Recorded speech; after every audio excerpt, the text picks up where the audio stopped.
The morning sun filtered through the trees as Jen walked her golden retriever Max through the winding paths of Oakwood Estates.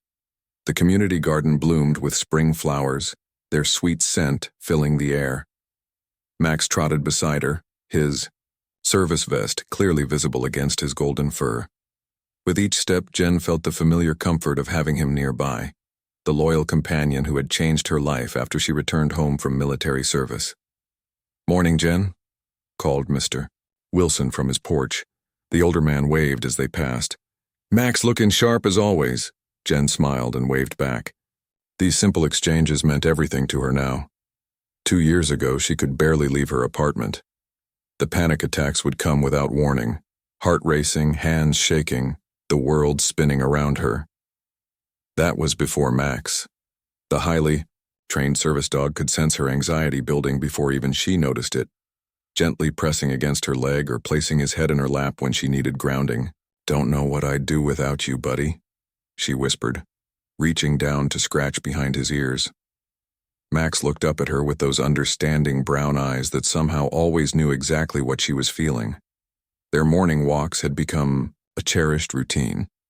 They'd stroll through the neighborhood, stop at the small coffee shop where the owner always kept a water bowl ready for Max, then circle back through the community garden, where Jen would sometimes sit on a bench and read, while Max rested at her feet. Life at Oakwood Estates had been peaceful for the most part. Sure, the HOA had plenty of rules about lawn height and trash can placement, and a strict no pets policy in common areas, but service animals were legally exempt. Most neighbors understood this. They'd smile at Max, ask permission before petting him, which Jen appreciated, and go about their day. Everything changed when Mrs. Porter won the HOA president election by just 3 votes. "We need to restore order," she had declared at her first meeting, glasses perched on the end of her nose as she peered down at her clipboard. "Too many exceptions have been made, too many rules bent." Within days, warning letters started appearing on doors throughout the neighborhood. Yellow grass, unapproved bird feeder, holiday decorations left up too long. People started calling her HOA Karen behind her back, rolling their eyes when her name came up at neighborhood barbecues. "Just avoid her if you can," Jen's neighbor Tom had advised. "Woman's on some kind of power trip." Jen had managed to stay off Mrs. Porter's radar for almost 3 weeks, until today. She and Max had just turned onto the garden path when she spotted the HOA president marching toward them, clipboard in one hand and something small clutched in the other. The woman's face was set in a tight frown, lips pressed into a thin line. "Excuse me," Mrs. Porter called out, her voice sharp enough to make a nearby bird take flight. "Dogs are not allowed in the community garden. Can't you read the signs?" Jen took a deep breath, feeling Max press against her leg in response to her rising tension. She'd dealt with this before. Stay calm, explain, show documentation if needed. "Good morning, Mrs. Porter. This is Max, my service dog. He's legally permitted to—" "That's what everyone says these days, isn't it?" Mrs. Porter cut her off, waving her hand dismissively.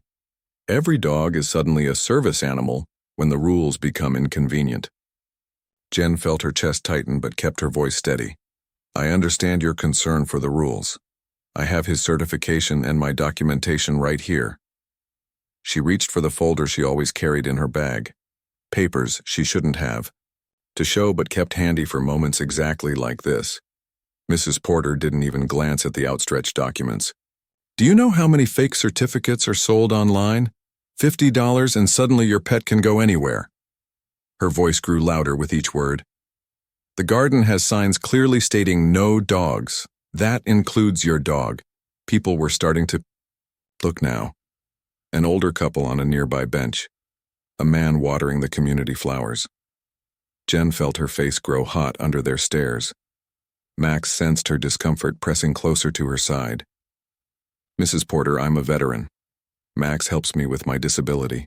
Under federal law, he's allowed to—" "I don't care about your sob story," Mrs. Porter snapped, her face flushing red. "Rules are rules. I've had it with people thinking they're special, thinking the rules don't apply to them." The small crowd, watching them, had grown.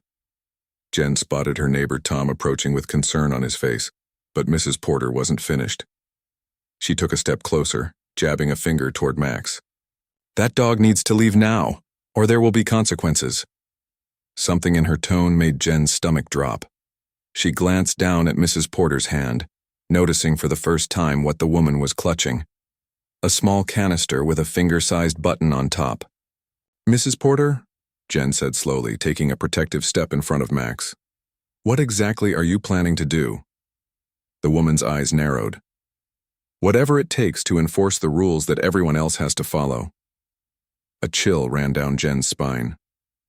This wasn't just about garden rules anymore.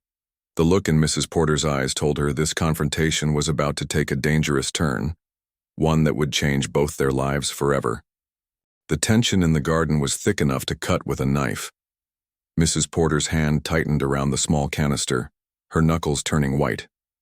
Several people had stopped to watch now, their morning walks forgotten as the confrontation unfolded. Before them, "I'm asking you nicely," Jen said, keeping her voice steady despite her racing heart. "Please step back. Max is a registered service animal. He helps me function. I have every legal right to have him with me." Mrs. Porter's face grew redder. "Don't you dare talk to me about rights. I've lived in this community for 15 years. We've always had rules, good rules that keep this place nice. Then people like you move in thinking you're special." Tom, Jen's neighbor from 3 doors down, stepped closer. "Come on now, Mrs. Porter. Everyone knows service dogs are allowed everywhere. It's federal law." "Stay out of this," Mrs. Porter snapped, not even turning to look at him. "The HOA board elected me to enforce the rules, and that's exactly what I'm doing." More neighbors were gathering now. Mrs. Gonzalez from the blue house on the corner, the retired couple who always waved. From their porch, the young guy who jogged every morning, all watching with concerned expressions. "Look," Jen tried again, digging in her bag and pulling out a folder.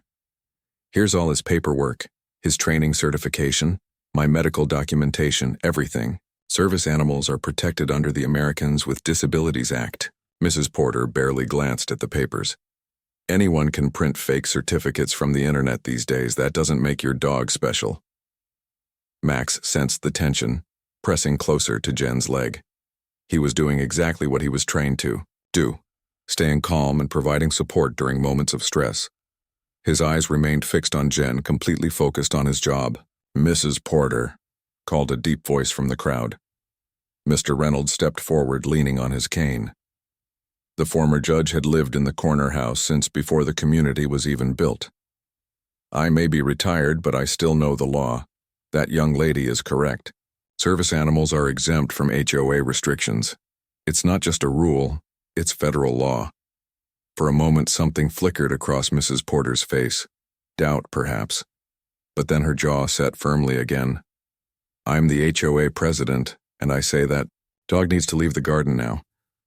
"I can't do that," Jen replied, feeling her chest tighten. Max immediately responded, gently pressing his weight against her leg, the signal they'd worked on to help ground her when anxiety struck. "Max is medically necessary for me. I'm not breaking any rules by having him here. This is your final warning," Mrs. Porter hissed, raising the small canister. "Remove that dog or I'll remove him myself." A ripple of shock went through the small crowd. "What are you planning to do with that?" Tom asked, taking a step forward. "Whatever it takes. To enforce the rules," Mrs. Porter declared, her voice rising to a near shout. "I'm sick of people thinking they're above the regulations the rest of us have to follow." "Mrs. Porter," Jen said, trying one last time, "what you're holding looks like pepper spray. Using that on a service animal is a federal offense. Please, think about what you're doing." But something had snapped in Mrs. Porter. Maybe it was months of feeling ignored by the community. Maybe it was years of watching rules bent and broken with no consequences. Whatever the reason, what happened next would be recounted differently by each witness, but the outcome was the same. "Rules are rules," Mrs. Porter shouted, and before anyone could stop her, she pointed the canister at Max and pressed the button. Cut-you. Spray hit Max directly in the face. The effect was immediate and heartbreaking. The gentle, well-trained dog yelped in pain and confusion, pawing desperately at his eyes and nose. He spun in circles, whimpering and sneezing, trying to escape. The burning sensation, Max! Jen cried out, dropping to her knees beside him. Horror and disbelief washed over her as she reached for her water bottle. What have you done? The crowd erupted. Someone shouted for water. Another person called 911. Mr. Reynolds was on his phone, his voice carrying clearly. I need to report an assault on a service animal at Oakwood Estates garden. Mrs. Gonzalez rushed forward with a bottle of water. Here, use this. We need to flush his eyes. Tom had his phone out too, recording the aftermath.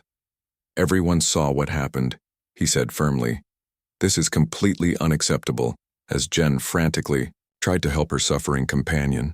Pouring water over his eyes while whispering reassurances, Mrs. Porter stood frozen, the canister still in her hand. The righteousness that had fueled her actions moments ago seemed to drain away as she looked at the distressed animal and the growing crowd of horrified neighbors. I was just enforcing the rules, she stammered, but her voice lacked conviction now. The dog shouldn't have been here. What you just did is a crime, Mr. Reynolds said, his tone somber. Interfering with a service animal is a federal offense. You've crossed a serious line, Mrs. Porter. Mrs. Porter's eyes widened as the reality of what she'd done began to sink in.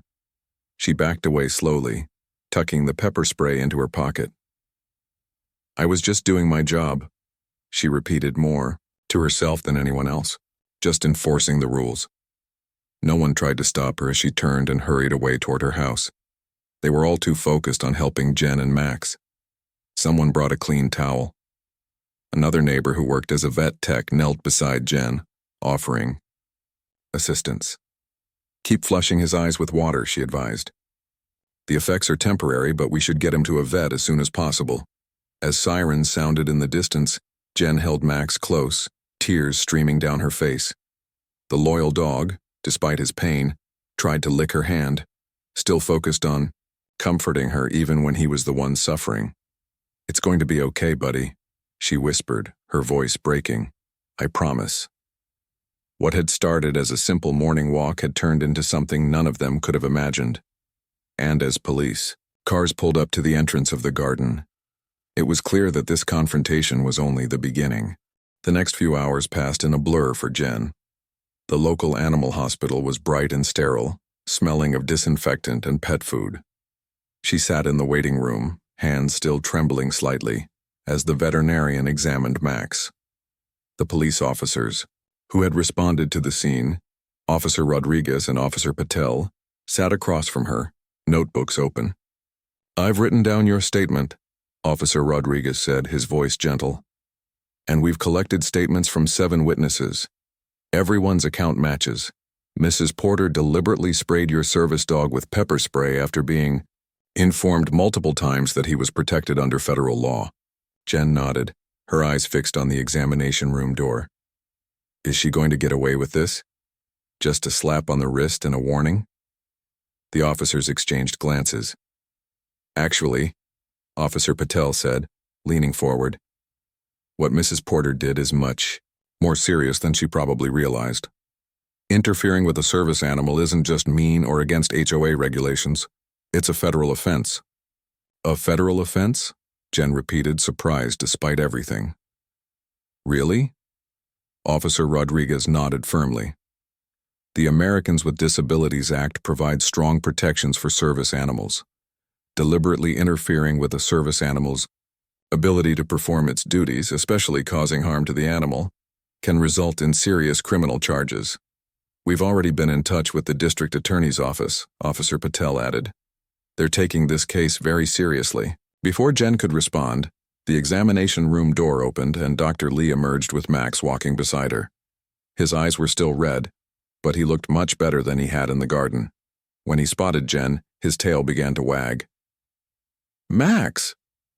Jen dropped to her knees as the golden retriever trotted over to her, nuzzling her hand. How is he, doctor? He's going to be just fine, Dr. Lee assured her with a smile. We've thoroughly flushed his eyes and treated them with medication to reduce the inflammation. The pepper spray caused significant discomfort, but fortunately no permanent damage. He's a very brave boy. Jen wrapped her arms around Max's neck, burying her face in his fur. For a moment, she just held him, overcome with relief. The service dog responded by pressing close to her, doing what he was trained to do, providing comfort and support. I've documented all his injuries, Dr. Lee continued, handing a folder to Officer Rodriguez. The medical report is there, along with photos I took for evidence. I've also included my professional assessment that this was a deliberate attack on a clearly marked service animal. The officer nodded, tucking the folder into his bag. Thank you, Doctor. This will be very helpful for the case. Case? Jen looked up, still stroking Max's fur. You're really going forward with charges? Absolutely, Officer Rodriguez said firmly. What happened today wasn't just wrong, it was illegal. Mrs. Porter will face consequences for her actions. As Jen left the animal hospital with Max, her phone buzzed with notifications. News of the incident had spread throughout the neighborhood. Text messages of support filled her screen, along with offers of help from neighbors she barely knew. Back at home, Jen was just settling Max into his bed with a special treat when her doorbell rang. She opened the door to find Tom and Mr. Reynolds standing on her porch. We wanted to check on you both, Tom said, concern evident in his voice. How's Max doing? The vet says he'll be okay, Jen replied, stepping back to let them in. No permanent damage, thankfully.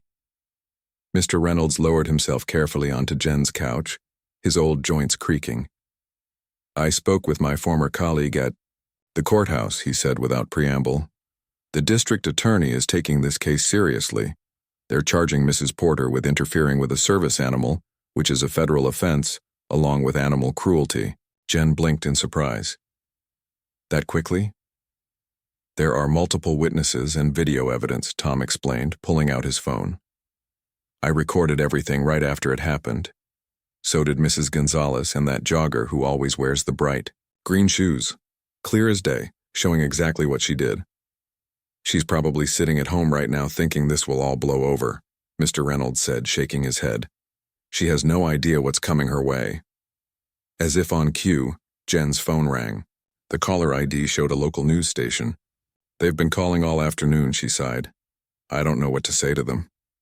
You don't have to talk to them if you don't want to, Tom assured her. But this story might help other service dog handlers. People need to know these animals are protected by law.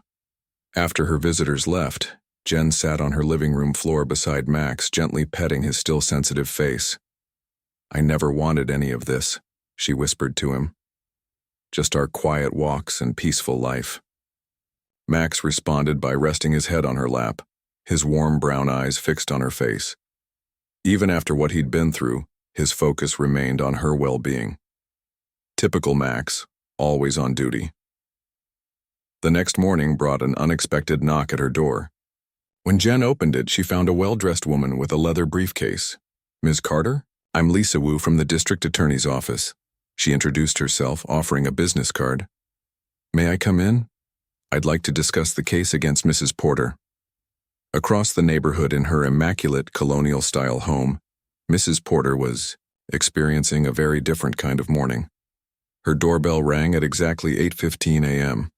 When she opened it, 2 police officers stood on her porch, looking solemn. Mrs. Porter? I'm Officer Garcia, and this is Officer Wilson. We have a warrant for your arrest on charges of interfering with a service animal, a federal offense, and animal cruelty. The color drained from Mrs. Porter's face. Arrest? There must be some mistake. I was just enforcing HOA rules. You have the right to remain silent, Officer Garcia continued, reading her Miranda rights as Officer Wilson took out handcuffs. Anything you say can and will be used against you in a court of law. Mrs. Porter's neighbors peeked through their curtains as she was escorted to the police car. The woman who had been so confident in her authority the day before now looked small and frightened as the officers helped her into the back seat. Back at Jen's house, Lisa Wu was explaining the legal process ahead. The evidence is overwhelming, she said, reviewing the file on her lap. Multiple witnesses, video recordings, the veterinarian's report, and your documentation showing Max is a legitimate service animal. Mrs. Porter is facing serious charges. What happens now? Jen asked, watching as Max dozed at her feet, his breathing gentle and even. She'll be arraigned today, Lisa explained. Given the nature of the offense and the clear evidence, we expect this case to move forward quickly. You should prepare yourself for a trial, though there's a chance she might accept a plea deal once she understands the seriousness of the charges. Later that afternoon, Jen's phone rang again. It was Mr. Reynolds. "Thought you should know," he said without preamble. "Mrs. Porter was arrested this morning and just had her arraignment. The judge set bail at $25,000. She looked shocked when they let her out. I don't think she had any idea how serious this was." "Is she out now?" Jen asked, suddenly worried about running into her in the neighborhood. "Her husband posted bail," Mr. Reynolds confirmed. "But the judge issued a restraining order. She can't come within 100 yards of you or Max. And the HOA board called an emergency meeting for tomorrow night to discuss removing her as president." As Jen hung up the phone, she looked down at Max, who gazed back with complete trust in his eyes. "I guess we stirred up quite the hornet's nest, buddy," she said quietly, scratching behind his ears in the way he loved. What had started as a simple morning in the garden had escalated into something neither of them could have imagined. And the battle was just beginning. The county courthouse stood tall and imposing against the clear blue sky. Jen took a deep breath as she climbed the wide stone steps, Max walking steadily by her side. The golden retriever wore his formal service vest, freshly cleaned for today's appearance. 6 weeks had passed since the pepper spray incident, and now the day of Mrs. Porter's trial had finally arrived. "You ready for this, buddy?" Jen whispered, pausing at the top of the steps. Max looked up at her with those understanding brown eyes, his tail giving a gentle wag of reassurance. He sensed her nervousness. He always did. Inside, the courthouse bustled with activity. Lisa Wu, the district attorney handling the case, met them in the hallway outside the courtroom. "Good morning, Jen," she said with a warm smile. "And hello to you too, Max." She knelt briefly to let the service dog sniff her hand, a ritual they'd established during their meetings over the past weeks. "We're in courtroom 3. Judge Williams is presiding. He's fair but no nonsense." As they entered the courtroom, Jen was surprised to see how many people from Oakwood Estates had shown up. Tom waved from a seat near the front. Mr. and Mrs. Gonzalez nodded in greeting. Mr. Reynolds was deep in conversation with another elderly gentleman. Even Mrs. Patel, who rarely left her house due to mobility issues, had made the effort to be there. "Quite a turnout," Jen murmured, suddenly feeling the weight of everyone's attention. "This case has touched a nerve," Lisa replied quietly. "It's not just about you and Max anymore. It's about standing up for the rights of all service animal handlers." They took their seats at the prosecution table. Minutes later, the side door opened and Mrs. Porter entered with her attorney, a stern-looking man in an expensive suit. She looked different somehow, smaller, less confident than the woman who had stormed around the neighborhood with her clipboard and rules. She kept her eyes down, not making contact with anyone from the community. "All rise," called the bailiff as Judge Williams entered the courtroom. The proceedings began with formal introductions and opening statements. "Your Honor," Lisa began, her voice clear and measured. "This case is about more than a neighborhood dispute. It's about the deliberate attack on a service animal that was lawfully accompanying his handler. Mrs. Porter was informed multiple times that Max was a service dog protected by federal law, yet she chose to spray him with pepper spray, causing him pain and temporarily preventing him from performing his duties. Mrs. Porter's attorney argued that his client had simply been overzealous in her role as HOA president. Mrs. Porter believed she was enforcing community guidelines. "She made a terrible error in judgment, Your Honor, but it was not malicious." The trial proceeded with witness after witness from the community taking the stand. Tom described how he had seen Mrs. Porter approach Jen and Max with the pepper spray already in her hand. Mrs. Gonzalez testified about helping rinse Max's eyes afterward, describing his distress in detail that made several jurors wince. The vet who had treated Max provided expert testimony about the effects of pepper spray on dogs. Even temporary pain and impairment of a service animal can have serious consequences for the handler, she explained to the court. These animals perform vital functions. Interfering with their ability to work is not just harmful to the animal. It can be dangerous for the person who depends on them. When it was Jen's turn to testify, she felt her heart pounding as she took the oath. Max remained in his designated spot near the prosecution table, watching her attentively. "Could you tell the court about Max's role in your life?" Lisa asked gently. Jen took a deep breath. This was the hardest part. Talking about her personal struggles in a room full of people, but she knew it was necessary. "I served in the military for 8 years, she began, her voice growing steadier as she spoke. "When I came home, I brought back more than just memories. The doctors call it PTSD, post-traumatic stress disorder. For me, it means panic attacks that can come without warning. Times when my heart races so fast I think I'm dying. Moments when I can't breathe or focus or even leave my house." She glanced at Max, drawing strength from his presence. "Max is trained to sense when I'm starting to have an episode, often before I even notice it myself. He applies pressure against my leg or lays across my lap during severe attacks. He creates space between me and others when I'm feeling overwhelmed in public. He wakes me from nightmares. Without him, I couldn't live independently. I couldn't work. I couldn't even go grocery shopping some days." "And what happened after the incident in the garden?" Lisa asked. "Max couldn't work properly for almost 2 days, Jen replied, remembering those difficult hours. His eyes were too irritated for him to focus on me. He couldn't sense my anxiety cues. I had 3 panic attacks during that time with no assistance. I couldn't leave my house. I couldn't even sleep properly because I was so worried about him." When it was the defense's turn for cross-examination, Mrs. Porter's attorney tried to suggest that the service vest Max wore might not have been clearly visible, or that Jen hadn't properly identified him as a service animal. "Max was wearing his vest that day just like he is now," Jen stated firmly. "And I told Mrs. Porter multiple times that he was a service dog. I even tried to show her his documentation, which I always carry with me. She refused to look at it." The most surprising testimony came from another HOA board member, Mrs. Winters, who reluctantly admitted that the board had specifically discussed service animals during a meeting 3 months earlier. "We reviewed the federal laws regarding service animals," she confirmed, not meeting Mrs. Porter's eyes. "We all agreed that they were exempt from our no pets policy in common areas." Mrs. Porter was present for that discussion. When Mrs. Porter finally took the stand, she appeared nervous, continuously adjusting her glasses and clearing her throat. "I was just trying to enforce the rules," she insisted, her voice thin and defensive. "The HOA guidelines clearly state no dogs in the garden area." "Were you aware that federal law exempts service animals from such restrictions?"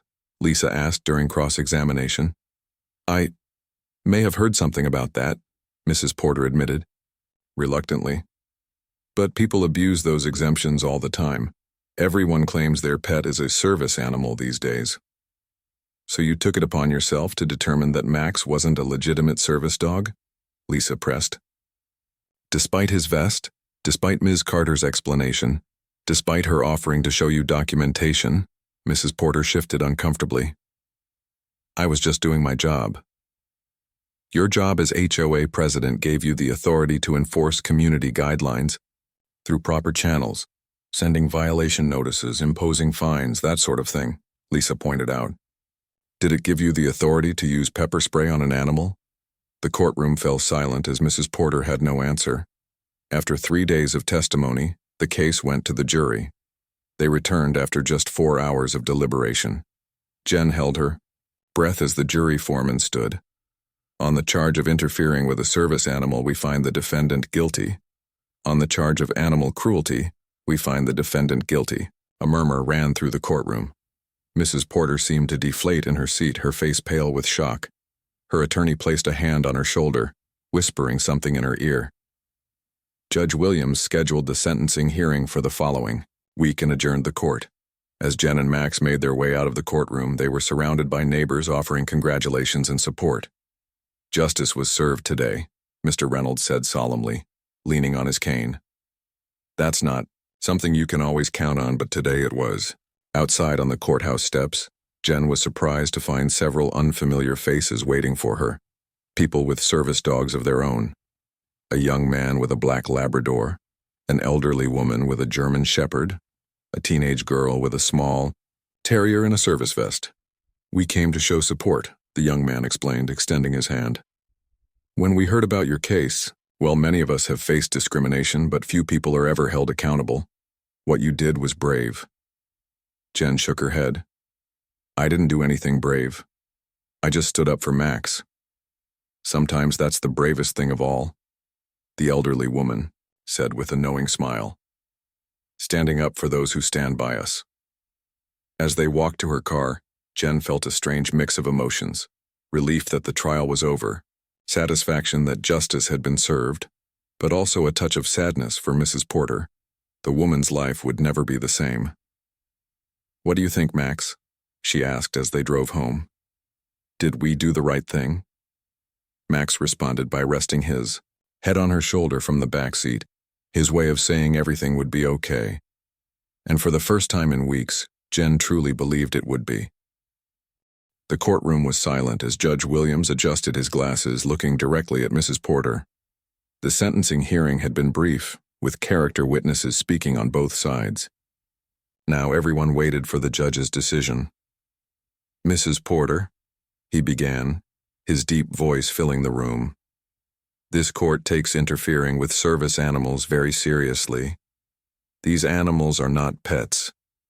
They are medical necessities that allow people with disabilities to live independent lives. The Americans with Disabilities Act provides clear protections for them, and for good reason." Mrs. Porter stared at the table in front of her, her hands clasped tightly together. "You were informed multiple times that Max was a service dog. You were shown his vest.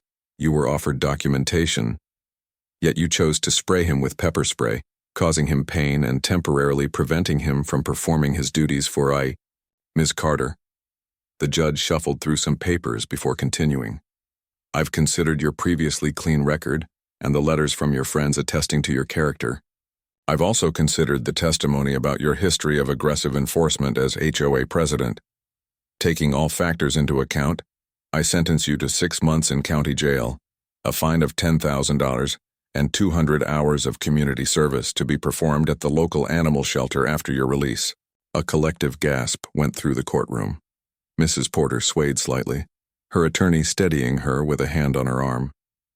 "Additionally," the judge continued, "this court issues a restraining order prohibiting you from coming within 100 yards of Ms. Carter or her service dog. Upon your release, you will also be required to complete an educational program on disability rights and service animal protections." With a tap of his gavel, it was done. Court officers approached Mrs. Porter, who looked stunned as the reality of her sentence sank in. Her husband, who had been sitting quietly throughout the proceedings, put his head in his hands.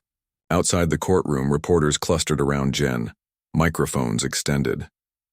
"How do you feel about the sentence?" one asked. "Are you satisfied with the outcome?" asked another.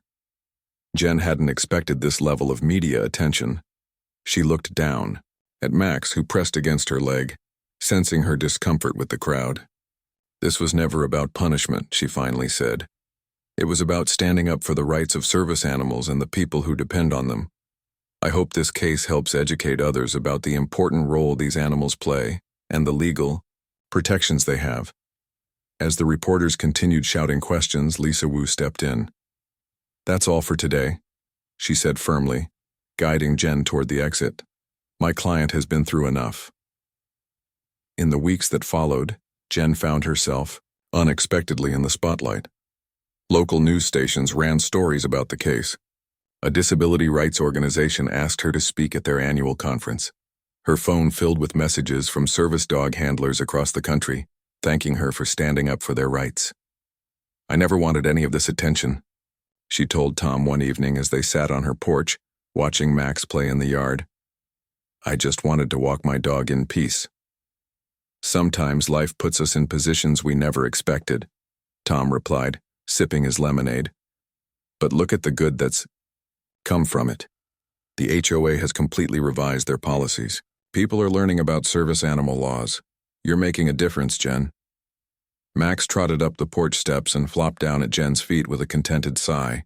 She reached down to scratch behind his ears, smiling as his tail thumped against the wooden boards.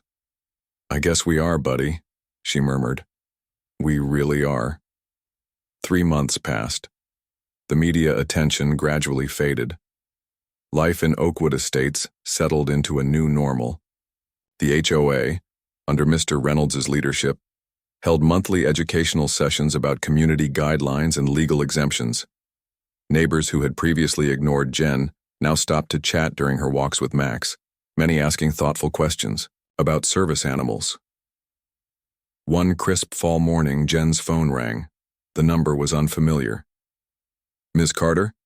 This is Bill Porter, Patricia's husband. Jen tensed, her fingers tightening around the phone. Yes? Patricia asked me to call you, said, his voice hesitant.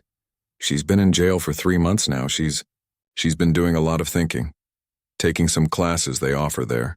She'd like to meet with you if you're willing, to apologize in person. Jen's first instinct was to refuse. The thought of facing Mrs. Porter again made her stomach knot, but something made her pause. Why now? She asked. She's been working with a counselor, Bill explained.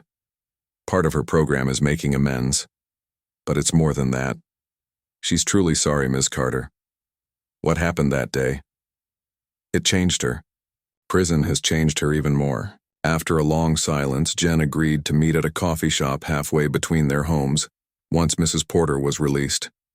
She wasn't sure why she said yes. Maybe it was curiosity. Maybe it was a desire for closure. Or maybe it was something Max had taught her, that sometimes the brave thing and the right thing were the same. 3 more months passed. The day of Mrs. Porter's release arrived. Jen watched the local news coverage showing the former HOA president leaving the county jail, looking thinner and somehow older than before.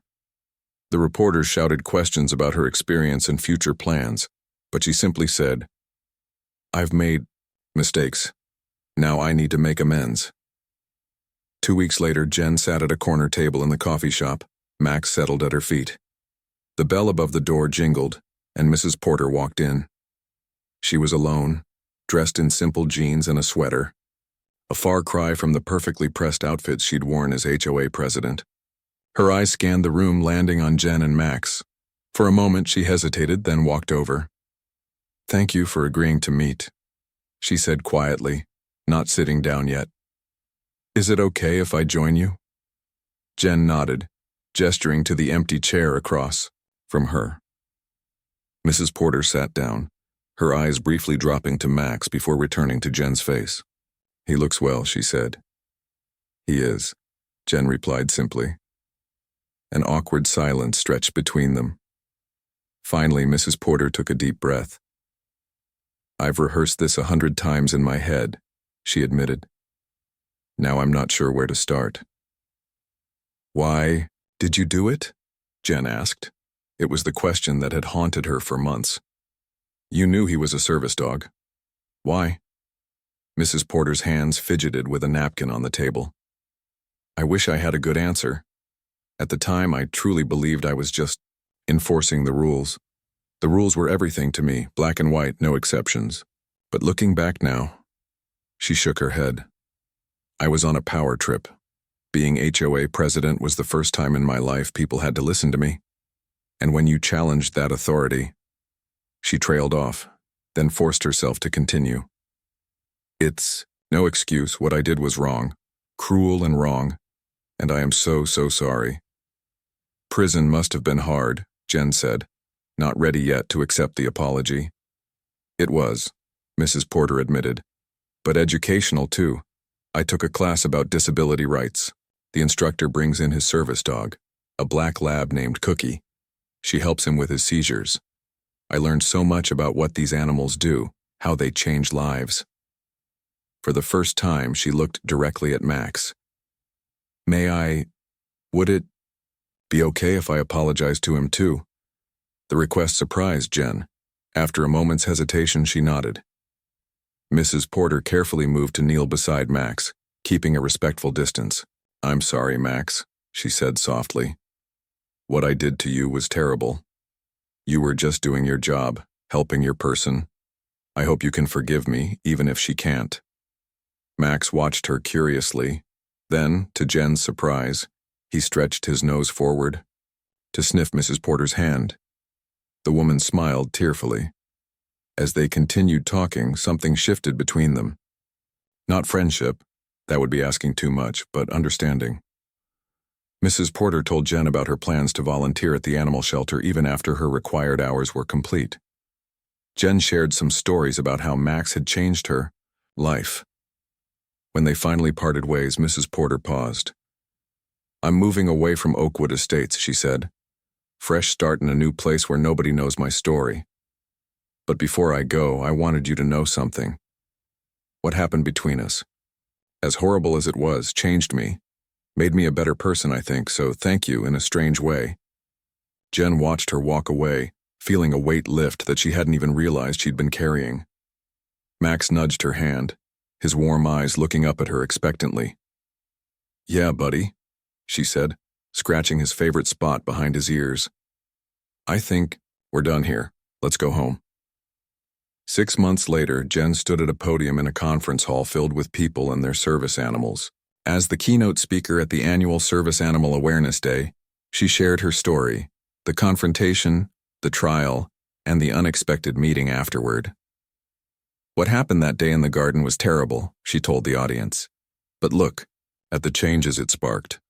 New laws in our county strengthening service animal protections, educational programs in communities across the state, and conversations, important conversations about the work these amazing animals do."